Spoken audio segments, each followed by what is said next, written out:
মৃত্যু হওয়ার সাথে সাথেই মৃত ব্যক্তি বুঝতে পারে না যে সে মারা গেছে। মৃত্যু পরবর্তী সময়ে আত্মীয় স্বজনের কান্নাকাটি, তাকে গোসল করানো, কাফনের কাপড় পরানো, এমনকি তাকে কবরস্থ করা পর্যন্ত নিজেকে সে মনে করে মৃত্যুর স্বপ্ন দেখছে।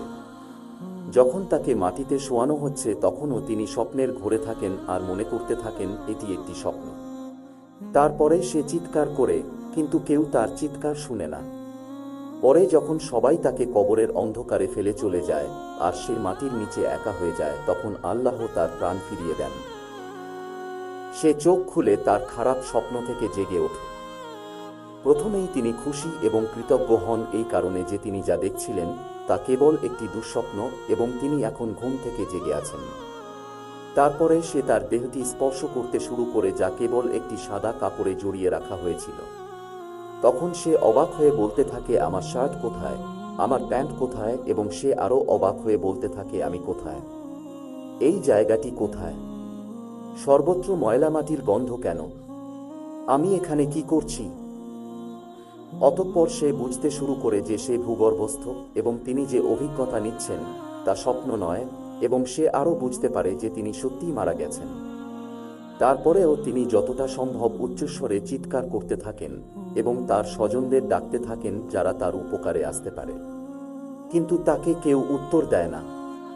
অতঃপর সে মনে করে এই মুহূর্তে কেবলমাত্র আশা মহান আল্লাহর কাছে। আল্লাহর কাছে ক্ষমা প্রার্থনা করার সময় সে কেঁদে ও মিনতি করে বলতে থাকে, হে আল্লাহ, আমাকে ক্ষমা করুন, আমাকে ক্ষমা করুন। তিনি একটি অবিশ্বাস্য ভয় নিয়ে চিৎকার করেন যা তার জীবদ্দশায় তিনি এর আগে কখনো অনুভব করেননি। যদি তিনি একজন ভালো ব্যক্তি হন তাহলে হাসিমুখে দুইজন ফেরেশতা তাকে সান্ত্বনা দেওয়ার জন্য তাকে সর্বোত্তম সেবা করবেন, আর যদি সে খারাপ লোক হয় তবে দুইজন ফেরেশতা তার ভয় আরও বাড়িয়ে দেবে এবং তাদের কুরুচিপূর্ণ কাজ অনুসারে তাকে নির্যাতন করবে। আমরা জীবনে বহুবার বোবায় ধরা স্বপ্ন দেখে থাকি। আমরা কথা বলতে চাই কিন্তু বলতে পারি না, চিৎকার করতে চাই কিন্তু চিৎকার করতে পারি না। পাশের লোকদের ডাকি কিন্তু তারা তা শুনতে পারে না। তখন ভয়ে দম বন্ধ হয়ে আসার অবস্থা হয়। এমন সময় কেউ হয়তো এসে ধাক্কা দিয়ে জাগিয়ে দেয়। মৃত্যুর পরের অবস্থা অনেকটা এই রকমই। মৃত ব্যক্তি সব দেখতে পারেন, আপনজনদের কান্নাকাটি, দাফন কাফনের আয়োজন সব দেখতে পারেন, কিন্তু সেই বোবায় ধরা স্বপ্নের মতো তিনি নিরুপায় হয়ে সব দেখতে থাকেন। মৃত্যুর শুরু থেকে তার জীবনে ঘটে যাওয়া সমস্ত ঘটনাবলী তিনি দেখতে থাকেন ভয়ঙ্কর স্বপ্নের মতো।